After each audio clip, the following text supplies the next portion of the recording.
ꯅꯨꯡꯁꯤꯕꯤꯗꯨꯅ Manipur entertainment ꯆꯦꯅꯦꯜꯕꯨ subscribe ꯑꯃꯁꯨꯡ like ꯇꯧꯕꯤꯔꯝꯃꯨ꯫ ꯊꯥꯕꯤꯔꯤꯕ ꯈ꯭ꯋꯥꯏ ꯄꯨꯝꯅꯃꯛꯄꯨ ꯆꯦꯅꯦꯜ ꯑꯁꯤꯒꯤ ꯃꯥꯏꯀꯩꯗꯒꯤ ꯃꯌꯥꯝꯕꯨ ꯇꯔꯥꯝꯅ ꯑꯣꯛꯆꯔꯤ꯫ ꯉꯁꯤꯁꯨ ꯁꯕꯁꯀ꯭ꯔꯥꯏꯕꯔꯁꯤꯡꯅ ꯍꯥꯞꯄꯤꯔꯛꯄ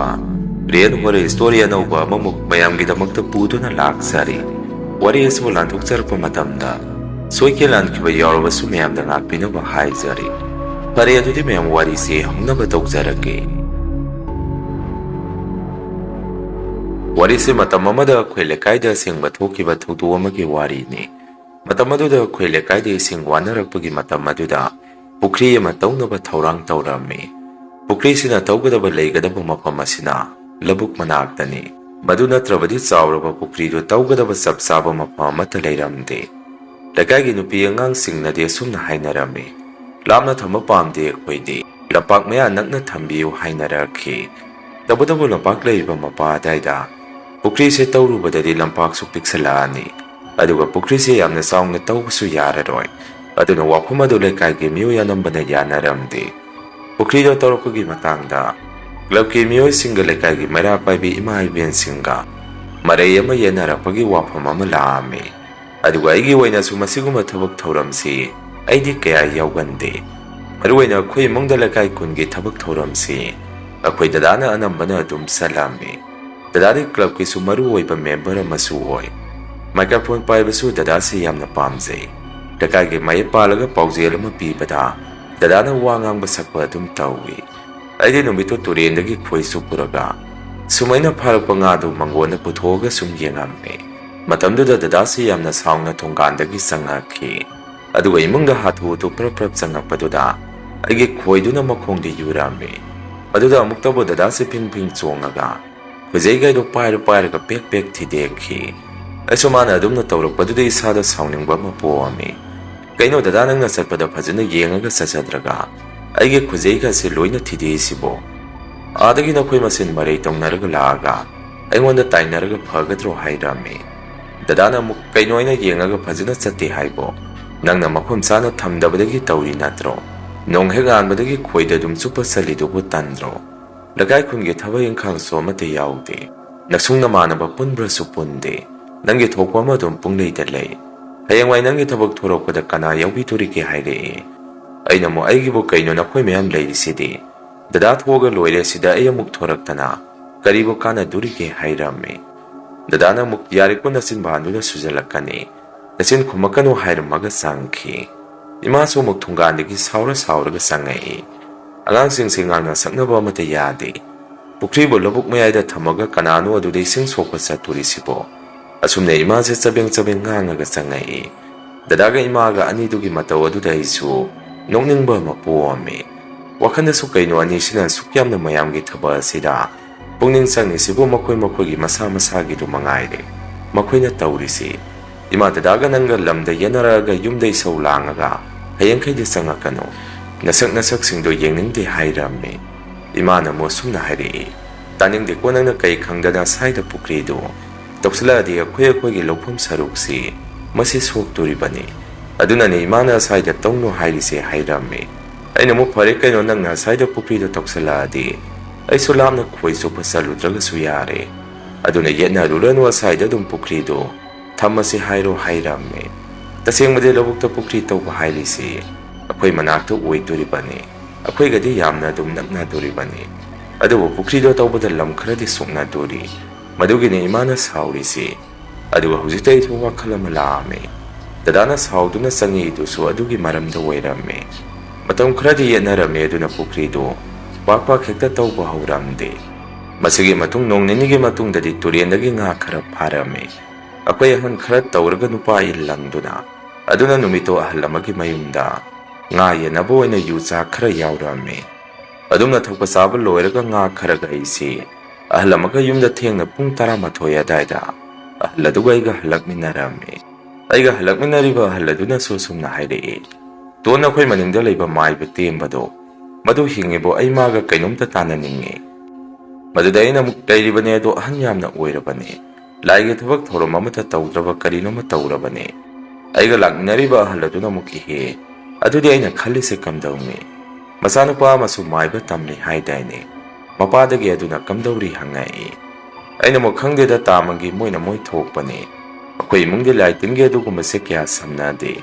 ꯏꯃꯥꯅꯁꯨ ꯃꯥꯏꯕ ꯃꯥꯏꯕꯤ ꯁꯝꯅꯕꯁꯦ ꯀꯌꯥ ꯄꯥꯝꯗꯦ ꯍꯥꯏ ꯐꯔꯦ ꯑꯗꯣ ꯅꯪꯁꯨ ꯂꯩꯍꯧꯔꯣ ꯑꯩꯁꯨ ꯆꯠꯈ꯭ꯔꯒꯦ ꯏꯃꯥꯒ ꯗꯗꯥꯒꯅ ꯉꯥꯡꯗꯨꯒꯤ ꯃꯆꯤꯜ ꯑꯅꯤꯗꯨ ꯊꯥꯡꯇꯣꯛꯇꯅ ꯉꯥꯏꯔꯝꯃꯅꯤ ꯑꯩ ꯆꯠꯂꯒꯦ ꯍꯥꯏꯗꯅ ꯑꯩꯅ ꯑꯃꯨꯛ ꯇꯨꯝꯅ ꯂꯝꯕꯦꯜ ꯑꯗꯨꯗ ꯈꯣꯡꯅ ꯇꯞꯅ ꯇꯞꯅ ꯂꯥꯛꯑꯝꯃꯤ ꯑꯍꯜ ꯑꯗꯨꯅ ꯑꯃꯨꯛ ꯂꯝꯕꯦꯜ ꯃꯔꯤ ꯐꯥꯡꯉꯤꯕꯗꯨꯒꯤ ꯑꯋꯥꯡꯂꯣꯝꯗ ꯑꯃꯨꯛ ꯆꯪꯍꯧꯈꯤ ꯑꯗꯨꯃꯥꯏꯅ ꯑꯩꯁꯦ ꯁꯨꯝ ꯈꯣꯡꯅ ꯁꯨꯝ ꯂꯥꯛꯄꯗꯨꯗ ꯑꯩꯈꯣꯏꯒꯤ ꯂꯧꯐꯝ ꯃꯇꯥꯏꯗꯨꯗ ꯅꯨꯄꯥ ꯑꯃ ꯃꯈꯨꯠꯇ ꯀꯦꯟꯗꯜ ꯑꯃ ꯄꯥꯏꯔꯒ ꯂꯥꯏ ꯈꯣꯏꯔꯝꯕꯒꯤ ꯃꯑꯣꯡꯗ ꯆꯨꯝꯅ ꯂꯦꯞꯄꯒ ꯂꯩ ꯑꯩꯁꯨ ꯃꯗꯨꯗ ꯀꯩꯅꯣꯅꯦ ꯂꯧꯕꯨꯛꯇ ꯅꯨꯄꯥ ꯑꯃ ꯂꯦꯞꯄꯤꯁꯤꯕꯣ ꯃꯥꯒꯤꯁꯤꯕꯨ ꯀꯩꯗꯧꯔꯤꯕꯖꯥꯠꯅꯣꯅꯦ ꯄꯨꯡꯁꯨ ꯊꯦꯡꯉꯀꯥꯟꯁꯤꯗ ꯅꯠꯇ꯭ꯔꯒ ꯂꯥꯏ ꯇꯤꯟ ꯈꯣꯏꯔꯝꯃꯤꯖꯥꯔꯥ ꯁꯤꯒꯨꯝꯕꯁꯦ ꯊꯦꯡꯕꯗꯗꯤ ꯀꯧꯔꯨꯕꯁꯨ ꯐꯠꯇꯦ ꯍꯥꯏꯅꯕꯅꯦ ꯃꯗꯨꯅ ꯑꯩ ꯀꯧꯔꯔꯣꯏ ꯏꯆꯝ ꯆꯝꯅ ꯂꯥꯏ ꯈꯣꯏꯔꯝꯖꯕ ꯑꯣꯏꯔꯤꯅꯤ ꯈꯟꯅ ꯑꯩꯁꯦ ꯑꯗꯨꯝ ꯌꯨꯝꯂꯣꯝꯗ ꯍꯜꯂꯛꯑꯝꯃꯤ ꯑꯗꯨꯃꯥꯏꯅ ꯁꯨꯝ ꯑꯩꯅ ꯂꯝꯕꯦꯜ ꯑꯗꯨꯗ ꯆꯠꯂꯤꯉꯩ ꯁꯣꯠ ꯑꯩꯒꯤ ꯇꯨꯡꯗ ꯃꯤ ꯑꯃ ꯏꯟꯅꯔꯛꯄꯒꯨꯝ ꯇꯧꯏ ꯑꯩꯁꯨ ꯀꯅꯥꯅꯣ ꯇꯨꯡꯗ ꯃꯤ ꯑꯃ ꯂꯥꯛꯏꯁꯤꯕꯨ ꯍꯥꯏꯗꯅ ꯁꯠ ꯂꯥꯎꯅ ꯂꯩꯊꯣꯛꯇꯨꯅ ꯌꯦꯡꯉꯝꯃꯤ ꯑꯗꯨꯕꯨ ꯑꯩꯒꯤ ꯅꯥꯛꯀꯤ ꯇꯨꯡ ꯃꯥꯡꯗꯗꯤ ꯃꯤ ꯑꯃꯠꯇ ꯂꯥꯛꯑꯝꯈꯤꯗꯦ ꯑꯩꯁꯨ ꯃꯗꯨꯗ ꯏꯁꯥꯗ ꯀꯔꯤꯒꯨꯝꯕ ꯈꯔ ꯆꯤꯡꯅꯕ ꯈꯔ ꯍꯧꯔꯛꯈꯤ ꯍꯥꯏꯁ ꯀꯩꯅꯣ ꯁꯤꯗꯤ ꯑꯩꯒꯤ ꯇꯨꯡꯗ ꯀꯩ ꯏꯟꯅꯔꯕꯖꯥꯠꯅꯣ ꯁꯨꯃꯥꯏꯅ ꯑꯩ ꯃꯣꯂꯤ ꯆꯠꯄꯅ ꯀꯥꯟꯅꯔꯔꯣꯏ ꯑꯩ ꯆꯦꯜꯂꯒꯦ ꯍꯥꯏꯗꯅ ꯊꯣꯡꯒꯥꯟꯁꯨ ꯌꯧꯗꯣꯔꯕꯅꯤ ꯑꯩꯁꯦ ꯑꯗꯨꯅ ꯉꯥꯗꯨ ꯄꯥꯏꯔꯒ ꯀꯟꯅ ꯌꯨꯝ ꯇꯝꯅ ꯆꯦꯜꯂꯛꯈꯤ ꯃꯇꯝꯗꯨꯗꯁꯨ ꯑꯉꯛꯄꯅꯤ ꯑꯩꯅ ꯆꯦꯜꯂꯤ ꯈꯨꯗꯤꯡ ꯑꯩꯒꯤ ꯈꯣꯡꯊꯥꯡꯒ ꯃꯥꯟꯅꯅ ꯑꯗꯨꯝ ꯀꯅꯥꯒꯨꯝꯕ ꯑꯃ ꯃꯁꯛꯇꯤ ꯎꯗꯦ ꯑꯩꯒꯤ ꯇꯨꯡꯗ ꯁꯨꯝ ꯏꯟꯅꯔꯛꯈꯤ ꯊꯣꯡꯒꯥꯟ ꯌꯧꯔꯛꯄꯗꯒꯤ ꯑꯩꯁꯨ ꯇꯤꯟꯁꯦ 3ꯂꯛ ꯁꯤꯠꯇꯣꯛꯑꯝꯃꯒ ꯌꯨꯝꯗ ꯍꯣꯠꯇꯅ ꯆꯦꯟꯁꯜꯂꯝꯃꯤ ꯗꯗꯥꯗꯤ ꯇꯨꯝꯈꯤ ꯂꯩꯔꯝꯃꯤ ꯏꯃꯥꯗꯤ ꯇꯨꯝꯃꯝꯗ꯭ꯔꯤ ꯆꯥꯛꯈꯨꯝꯗ ꯏꯃꯥꯗꯤ ꯂꯩꯔꯝꯃꯤ ꯑꯩꯁꯨ ꯑꯩꯅ ꯄꯨꯔꯤꯕ ꯉꯥꯗꯣ ꯆꯥꯛꯈꯨꯝꯗ ꯄꯗ꯭ꯔꯥꯛ ꯂꯥꯎꯅ ꯊꯥꯗꯔꯝꯃꯤ ꯑꯗꯨꯒ ꯏꯃꯥꯗ ꯏꯃꯥ ꯇꯨꯝꯗ꯭ꯔꯤꯕꯣ ꯆꯥꯛ ꯆꯥꯅꯔꯕꯣ ꯀꯔꯤ ꯏꯟꯁꯥꯡ ꯊꯣꯡꯉꯒꯦ ꯍꯪꯉꯝꯃꯤ ꯏꯃꯥꯅ ꯑꯃꯨꯛ ꯉꯥꯔꯣ ꯁꯤꯕꯨ ꯀꯔꯤ ꯉꯥꯅꯣ ꯑꯆꯧꯕ ꯌꯥꯎꯕ ꯃꯥꯜꯂꯤꯗ ꯍꯥꯏꯔꯛꯏ ꯑꯩꯅ ꯑꯃꯨꯛ ꯇꯨꯔꯦꯟ ꯉꯥ ꯉꯥꯛꯇꯅꯤꯗ ꯑꯗꯣ ꯏꯃꯥ ꯀꯔꯤ ꯏꯟꯁꯥꯡ ꯊꯣꯡꯉꯒꯦ ꯍꯪꯉꯝꯃꯤ ꯏꯃꯥꯅ ꯑꯃꯨꯛ ꯏꯔꯣꯟꯕꯅꯤ ꯆꯥꯛ ꯆꯥꯊꯣꯛꯑꯣ ꯑꯗꯣ ꯏꯕꯨꯡꯉꯣ ꯁꯨꯃꯥꯏꯅ ꯊꯦꯡꯅ ꯍꯜꯂꯛꯀꯅꯨꯅꯦ ꯅꯌꯥꯝꯕꯅ ꯏꯃꯥꯗ ꯌꯥꯝꯅ ꯉꯥꯡꯉꯤ ꯑꯍꯟꯒꯗ ꯅꯪꯁꯦ ꯄꯨꯜꯂꯤ ꯍꯥꯏꯗꯅ ꯑꯗꯣ ꯍꯥꯏꯁꯨ ꯍꯥꯏꯕꯅꯤ ꯅꯪ ꯑꯍꯟꯁꯤꯡ ꯑꯗꯨꯒ ꯁꯨꯝ ꯄꯨꯜꯂꯒ ꯂꯩꯔꯒꯗꯤ ꯅꯪꯕꯨ ꯅꯨꯄꯤ ꯊꯤꯕ ꯈꯪꯈꯤꯗ꯭ꯔꯣ ꯍꯥꯏꯔꯛꯏ ꯑꯩꯅ ꯑꯃꯨꯛ ꯏꯃꯥ ꯑꯩ ꯆꯍꯤ ꯅꯧꯔꯤ ꯅꯆꯥꯅꯨꯄꯥ ꯑꯍꯟꯁꯤ ꯑꯣꯏꯅ ꯍꯥꯟꯅ ꯅꯨꯄꯤ ꯑꯃ ꯊꯤꯕꯤꯅꯕ ꯇꯧꯔꯣ ꯑꯩꯉꯣꯟꯗ ꯁꯨꯝ ꯃꯥꯅ ꯌꯦꯡꯁꯤꯜ ꯂꯩꯗꯣꯏ ꯁꯔꯨꯛ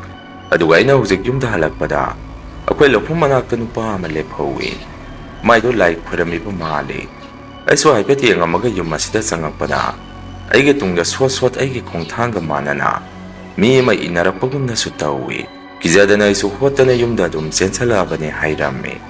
ꯏꯃꯥꯅ ꯑꯃꯨꯛ ꯀꯩꯅꯣꯅꯦ ꯍꯧꯖꯤꯛꯄꯨ ꯂꯧꯕꯨꯛꯇ ꯂꯦꯞꯍꯧꯔꯤꯗꯨꯕꯣ ꯐꯅ ꯑꯔꯨꯕ ꯂꯥꯏ ꯈꯣꯏꯔꯝꯕ ꯂꯩꯔꯒꯁꯨ ꯅꯨꯃꯤꯗꯥꯡꯁꯤꯗꯕꯨ ꯃꯥꯅ ꯇꯧꯔꯤꯗꯣ ꯃꯤꯅ ꯎꯕꯗ ꯀꯤꯅꯔꯅꯤ ꯅꯪꯁꯨ ꯑꯃ ꯃꯊꯦꯡꯗ ꯀꯣꯏꯆꯠ ꯆꯠꯂꯒ ꯂꯩꯔꯅꯨ ꯑꯗꯨꯒꯨꯝꯕꯗꯣ ꯁꯨꯝ ꯊꯦꯡꯅꯅꯕ ꯌꯥꯔꯦ ꯅꯪꯒꯤ ꯆꯥꯛꯇꯨ ꯂꯣꯏꯅ ꯍꯥꯞꯇꯣꯛꯑꯒ ꯊꯝꯂꯕꯅꯤ ꯆꯥꯛ ꯆꯥꯊꯣꯛꯑ ꯄꯨꯡꯁꯨ ꯊꯦꯡꯖꯜꯂꯛꯑꯦ ꯑꯗꯨꯒ ꯅꯪꯒꯤ ꯉꯥꯗꯨꯅ ꯍꯧꯖꯤꯛ ꯁꯦꯝꯇꯣꯛꯑꯝꯒꯦ ꯍꯥꯏꯔꯤꯔꯥ ꯅꯠꯇ꯭ꯔꯒ ꯅꯣꯡꯉꯥꯜꯂꯒ ꯇꯧꯒꯦ ꯍꯥꯏꯔꯤꯔꯥ ꯏꯃꯥꯗꯤ ꯉꯝꯃꯔꯣꯏ ꯉꯥꯍꯤꯡ ꯆꯥꯍꯤꯡ ꯇꯨꯝꯃꯝꯗꯥꯏꯁꯤꯗ ꯅꯪꯒꯤ ꯊꯣꯛꯄ ꯇꯧꯍꯧꯔꯣ ꯏꯃꯥ ꯇꯨꯝꯕ ꯆꯪꯉꯦ ꯍꯥꯏꯔꯝꯃꯒ ꯏꯃꯥꯗꯤ ꯑꯗꯨꯝ ꯇꯨꯝꯕ ꯆꯪꯈꯤ ꯑꯩꯁꯨ ꯑꯥꯗꯒꯤ ꯀꯩꯅꯣ ꯈꯔ ꯆꯥꯁꯤꯟ ꯊꯛꯆꯜꯂꯛꯄꯒꯤ ꯄꯨꯛꯁꯦ ꯏꯊꯟ ꯊꯟꯀꯠꯂꯝꯃꯤ ꯑꯗꯨꯅ ꯇꯦꯡꯀꯣꯠ ꯃꯆꯥ ꯑꯃꯗ ꯆꯥꯛꯇꯣ ꯈꯔ ꯂꯧꯊꯣꯛꯑꯒ ꯈꯤꯇꯪ ꯆꯥꯔꯒ ꯑꯩꯁꯦ ꯉꯥꯏꯍꯥꯛ ꯆꯥꯛꯈꯨꯝꯗ ꯐꯝꯃꯒ ꯂꯩꯔꯝꯃꯤ ꯉꯥꯏꯍꯥꯛ ꯂꯩꯔꯒ ꯑꯩꯅ ꯄꯨꯔꯤꯕ ꯉꯥꯗꯣ ꯆꯦꯔꯪꯗꯒꯤ ꯂꯧꯊꯣꯛꯑꯒ ꯀꯣꯝꯄꯥꯛ ꯑꯃꯗ ꯍꯥꯞꯇꯣꯛꯑꯝꯃꯤ ꯉꯥꯗꯣ ꯑꯩꯅ ꯁꯨꯝ ꯄꯥꯏꯔꯒ ꯌꯦꯡꯕꯗ ꯅꯨꯡꯊꯤꯜ ꯉꯟꯅ ꯐꯥꯕ ꯉꯥ ꯑꯣꯏꯕꯅꯤꯅ ꯉꯥ ꯃꯁꯥꯗꯣ ꯅꯣꯡꯉꯥꯟꯕ ꯉꯥꯏꯔꯒꯗꯤ ꯌꯥꯔꯔꯣꯏ ꯍꯥꯏꯗꯅ ꯑꯩꯁꯦ ꯁꯦꯝꯇꯣꯛꯑꯒ ꯇꯥꯎꯊꯣꯛꯑꯝꯃꯒꯦ ꯈꯜꯂꯝꯃꯤ ꯑꯗꯨꯅ ꯑꯩꯁꯦ ꯉꯥꯗꯣ ꯃꯄꯥꯟꯗ ꯄꯨꯊꯣꯛꯑꯒ ꯑꯍꯤꯡ ꯑꯗꯨꯗ ꯉꯥꯗꯣ ꯁꯨꯝ ꯁꯦꯝꯇꯣꯛꯑꯝꯃꯤ ꯑꯩꯅ ꯉꯥ ꯁꯦꯝꯃꯤꯉꯩꯁꯤꯗ ꯑꯩꯈꯣꯏ ꯊꯣꯡꯒꯥꯟꯗ ꯃꯤ ꯑꯃꯒꯤ ꯃꯃꯤꯁꯦ ꯑꯩꯅ ꯑꯗꯥꯏꯗ ꯇꯥꯕ ꯎꯔꯝꯃꯤ ꯃꯗꯨꯗ ꯑꯩꯁꯨ ꯀꯩꯅꯣꯅꯦ ꯊꯣꯡꯒꯥꯟꯗ ꯃꯤ ꯑꯃ ꯂꯨꯝꯃꯤꯁꯤꯕꯣ ꯄꯨꯡꯁꯨ ꯐꯅ ꯊꯦꯡꯉꯝꯃꯅꯤ ꯀꯅꯥꯅꯣ ꯑꯗꯨꯗ ꯂꯦꯞꯄꯤꯗꯣ ꯂꯥꯎꯔꯝꯃꯤ ꯑꯗꯨꯕꯨ ꯊꯣꯡꯒꯥꯟꯗ ꯇꯥꯔꯤꯕ ꯃꯤ ꯑꯃꯒꯤ ꯃꯃꯤꯗꯨ ꯑꯗꯨ ꯃꯁꯤ ꯂꯦꯡꯗꯅ ꯂꯦꯞꯄꯒ ꯂꯩꯕ ꯎꯔꯝꯃꯤ ꯑꯗꯨꯃꯥꯏꯅ ꯁꯨꯝ ꯑꯩꯅ ꯀꯔꯤꯒꯨꯝꯕ ꯑꯃ ꯎꯔꯛꯄꯗꯒꯤ ꯑꯩꯁꯦ ꯉꯥꯗꯨ ꯊꯨꯅ ꯁꯦꯝꯇꯣꯛꯑꯒ ꯀꯤꯖꯗꯅ ꯏꯃꯨꯡꯗ ꯄ꯭ꯔꯞ ꯆꯪꯉꯛꯈꯤ ꯑꯗꯨꯒ ꯑꯩꯈꯣꯏ ꯏꯃꯥꯁꯦ ꯇꯨꯝꯈ꯭ꯔꯕꯖꯥꯔꯥ ꯍꯥꯏꯗꯅ ꯆꯥꯛꯈꯨꯝꯗꯒꯤ ꯑꯩꯅ ꯏꯃꯥꯁꯦ ꯀꯧꯔꯒ ꯌꯦꯡꯉꯝꯃꯤ ꯑꯗꯨꯕꯨ ꯏꯃꯥꯗꯤ ꯇꯨꯝꯈ꯭ꯔꯕ ꯃꯥꯜꯂꯦ ꯑꯩꯅ ꯀꯧꯔꯤꯕꯗꯨ ꯈꯨꯝꯃꯛꯇ꯭ꯔꯦ ꯃꯗꯨꯗ ꯑꯩꯁꯨ ꯉꯥꯁꯤꯡ ꯑꯗꯨ ꯀꯥꯕꯛ ꯇꯥꯎꯊꯣꯛꯅꯕ ꯈꯥꯡꯗ ꯊꯥꯎ ꯈꯔ ꯍꯥꯞꯆꯜꯂꯒ ꯁꯨꯝ ꯉꯥꯗꯨ ꯈꯔ ꯈꯖꯤꯛ ꯇꯥꯎꯊꯣꯛꯑꯝꯃꯤ ꯑꯗꯨꯝꯅ ꯉꯥꯗꯨ ꯇꯥꯎꯔꯤꯉꯩ ꯃꯄꯥꯟꯗꯒꯤ ꯏꯃꯥꯒꯤ ꯈꯣꯟꯖꯦꯜꯗ ꯍꯥꯎ ꯍꯥꯏꯗꯅ ꯈꯨꯝꯃꯛꯈꯤ ꯉꯥꯏꯍꯥꯛꯇꯨꯗ ꯑꯩꯁꯦ ꯏꯁꯥꯗ ꯇꯨ ꯈ꯭ꯌꯥꯎ ꯆꯣꯡꯉꯝꯃꯤ ꯃꯩꯗꯨ ꯈꯤꯇꯪ ꯂꯩꯊꯔꯝꯃꯒ ꯏꯃꯥꯒꯤ ꯐꯃꯨꯡ ꯃꯅꯥꯛꯇ ꯆꯪꯉꯝꯃꯤ ꯃꯇꯝ ꯑꯗꯨꯗꯗꯤ ꯑꯩꯈꯣꯏ ꯏꯃꯥꯗꯤ ꯅꯨꯡꯉꯥꯏꯅ ꯇꯨꯝꯃꯒ ꯂꯩꯔꯝꯃꯤ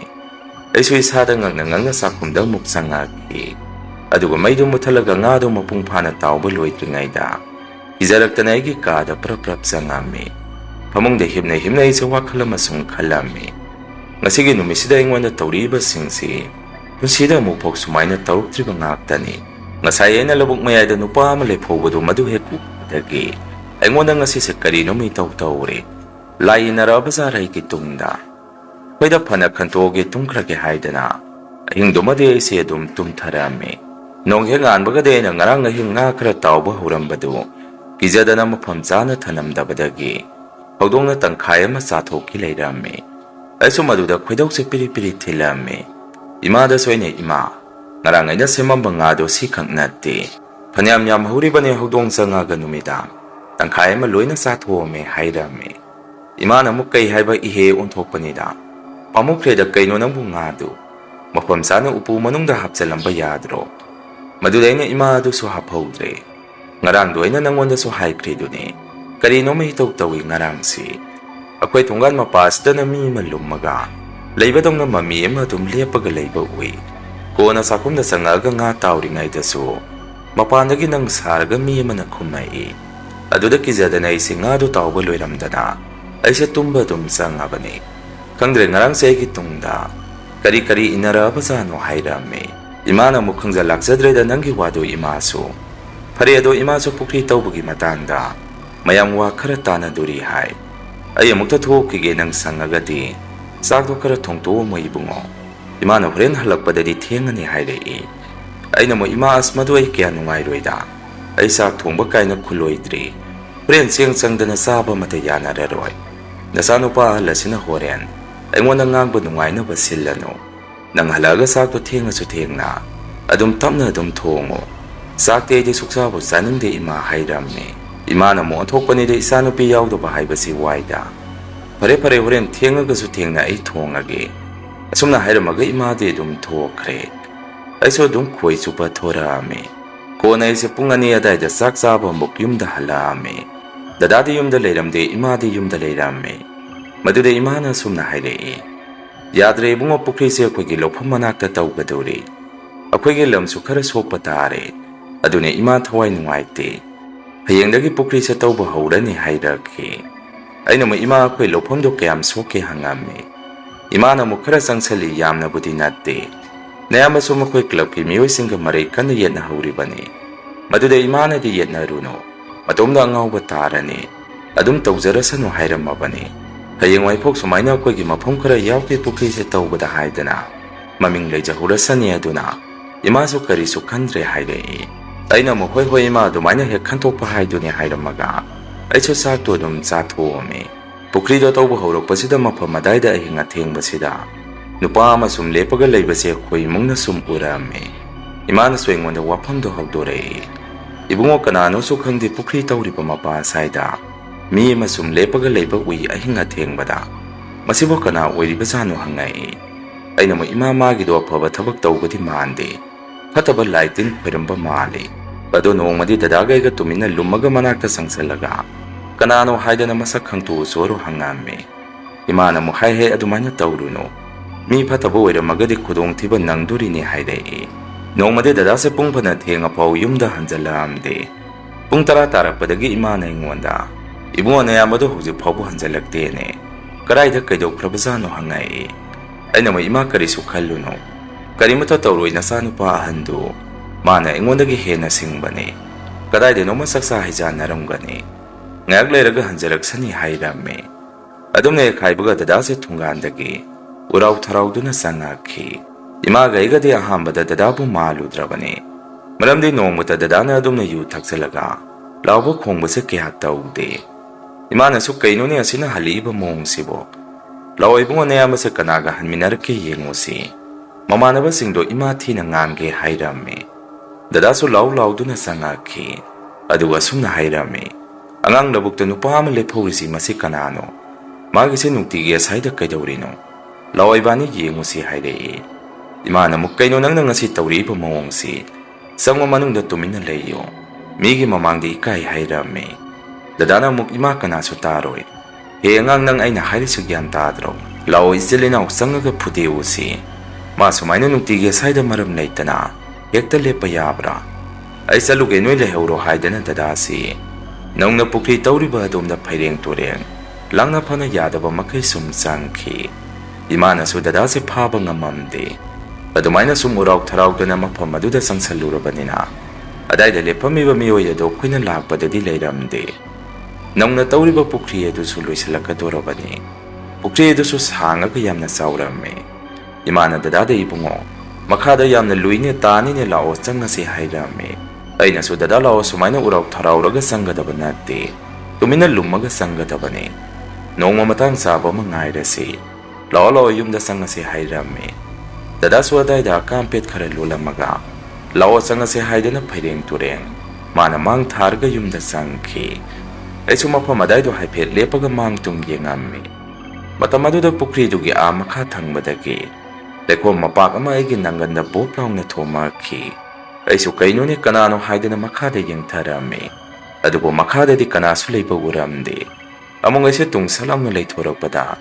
makhadagi muklebak apetpa khara amuk langselakhi anakte aisu masidi mawng amani haidana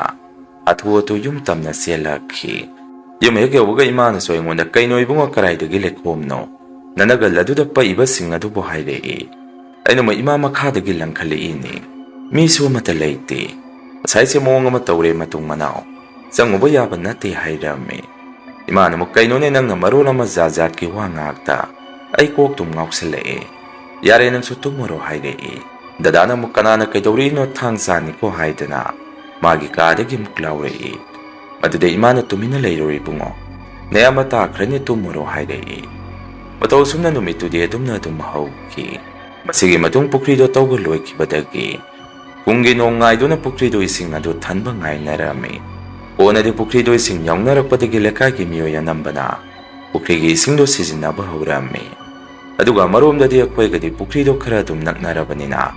ising maisingi de khara dum marang kairame aduba numitudi yumaningda leiba maibadu leitre hainaraki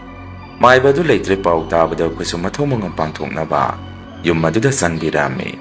aduga matamduda saisida mang leite aduna labukta dum poloi narame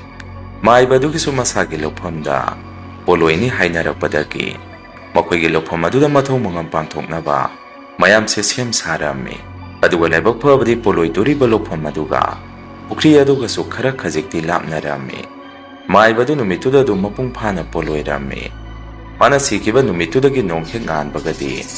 pukri mapa ladaidu lekai mina sangubada kinarame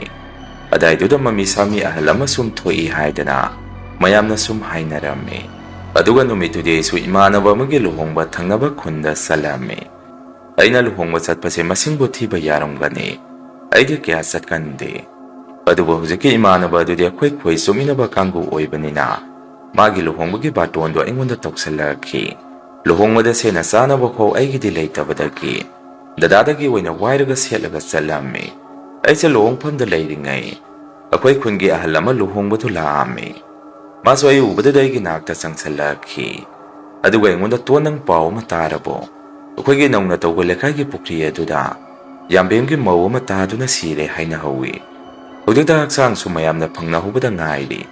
nungaite tawrisi hairei aina mo kainone aina yumdagi thorok phawdi mafam adu karimata tahawdeda madubu kamaina tawizano hangame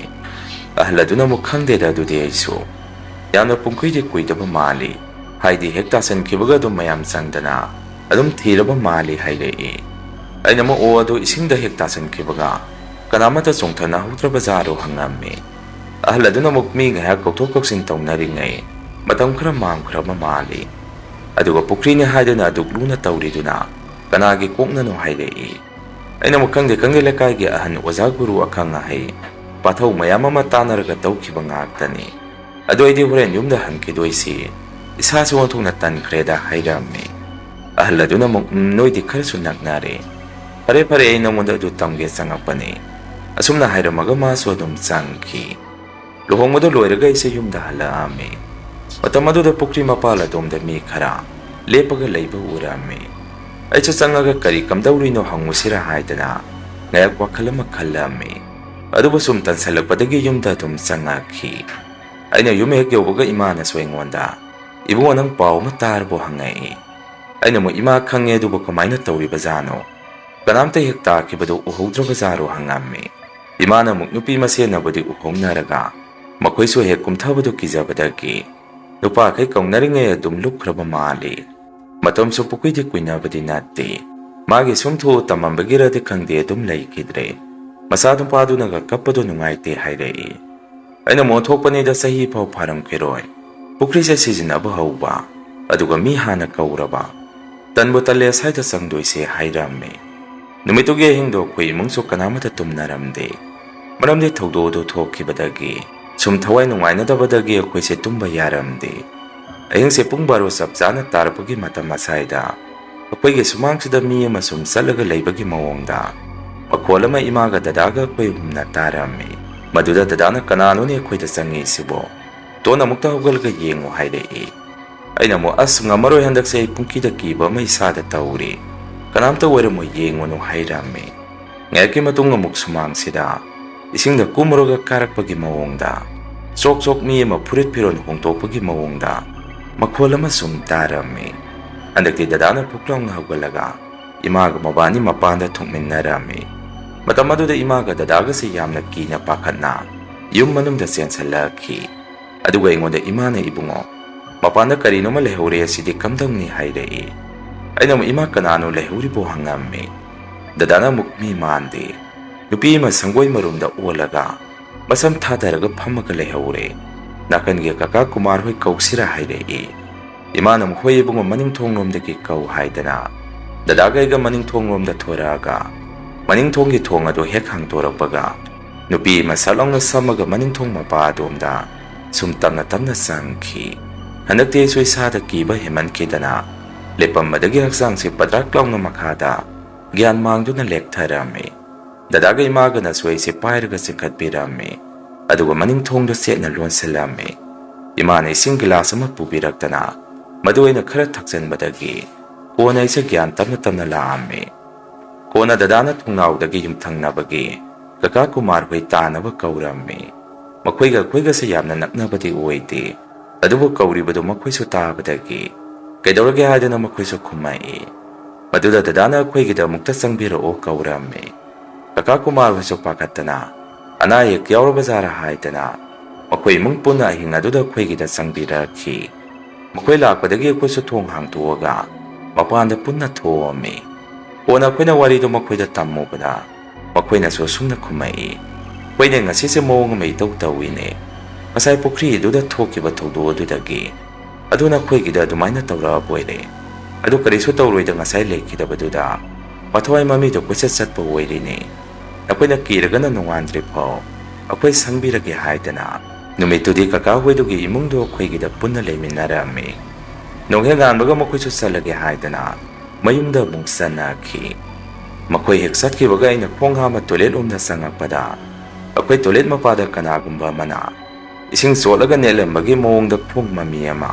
ꯆꯣꯠꯂꯤ ꯆꯣꯠꯂꯤ ꯇꯥꯔꯒ ꯂꯩꯔꯝꯃꯤ꯫ ꯑꯩꯁꯨ ꯃꯗꯨ ꯎꯔꯛꯄꯗꯒꯤ ꯗꯗꯥꯒ ꯏꯃꯥꯒ ꯀꯧꯔꯒ ꯌꯦꯡꯍꯜꯂꯝꯃꯤ꯫ ꯃꯗꯨꯗ ꯃꯈꯣꯏꯁꯨ ꯄꯨꯡꯉꯛ ꯉꯛꯑꯝꯃꯤ꯫ ꯅꯣꯡꯉꯥꯟꯕ ꯅꯨꯃꯤꯠꯇꯨꯗꯒꯤꯗꯤ ꯑꯃꯨꯛ ꯍꯟꯅ ꯀꯔꯤꯁꯨ ꯑꯃꯨꯛ ꯇꯧꯔꯛꯈꯤꯗ꯭ꯔꯦ꯫ ꯅꯨꯄꯤ ꯑꯃ ꯄꯨꯈ꯭ꯔꯤ ꯑꯗꯨꯗ ꯇꯥꯔꯒ ꯁꯤꯈ꯭ꯔꯕ ꯃꯇꯨꯡ ꯑꯗꯨꯗꯒꯤ ꯍꯞꯇꯥ ꯑꯃꯃꯨꯛ ꯀꯥꯟꯅꯔꯒ ꯏꯟꯈꯠꯂꯛꯄ ꯑꯉꯥꯡ ꯃꯆꯥ ꯑꯃꯁꯨ ꯑꯃꯨꯛ ꯄꯨꯈ꯭ꯔꯤ ꯑꯗꯨꯗ ꯇꯥꯁꯟꯈꯤꯗꯅ ꯊꯤꯐꯝ ꯈꯪꯗꯕꯗꯒꯤ ꯑꯉꯥꯡ ꯑꯗꯨꯁꯨ ꯑꯗꯨꯝ ꯊꯋꯥꯏ ꯃꯥꯡꯉꯝꯃꯤ꯫ ꯍꯟꯗꯛꯇꯤ ꯃꯌꯥꯝꯁꯨ ꯄꯨꯈ꯭ꯔꯤꯗꯨꯒꯤ ꯑꯣꯏꯔꯛꯏꯕ ꯃꯑꯣꯡ ꯃꯇꯧ ꯑꯗꯨꯗ ꯀꯤꯅꯕ ꯑꯃ ꯄꯣꯛꯅꯔꯝꯃꯤ꯫ ꯀꯣꯟꯅ ꯃꯥꯏꯕꯤ ꯑꯃ ꯀꯧꯔꯒ ꯂꯥꯏ ꯈꯨꯔꯝ ꯊꯣꯛꯍꯟꯕꯗ ꯃꯥꯏꯕꯤ ꯑꯗꯨꯅ ꯁꯨꯝꯅ ꯍꯥꯏꯔꯛꯏ꯫ ꯄꯨꯈ꯭ꯔꯤ ꯑꯗꯨꯗ ꯃꯤ ꯏꯀꯧꯔꯛꯈꯤꯅꯤ꯫ ꯑꯗꯨꯅ ꯅꯈꯣꯏ ꯃꯇꯝ ꯈꯔꯗꯤ ꯃꯥꯏꯀꯩ ꯑꯗꯣꯝꯗ ꯆꯪꯉꯨꯈꯤꯅꯨ꯫ ꯄꯨꯈ꯭ꯔꯤ ꯑꯁꯤꯗ ꯀꯅꯥꯒꯨꯝꯕ ꯈꯔꯅ ꯍꯥꯟꯅ ꯂꯥꯏꯇꯤꯟ ꯁꯥꯟꯅꯁꯜꯂꯝꯗꯅ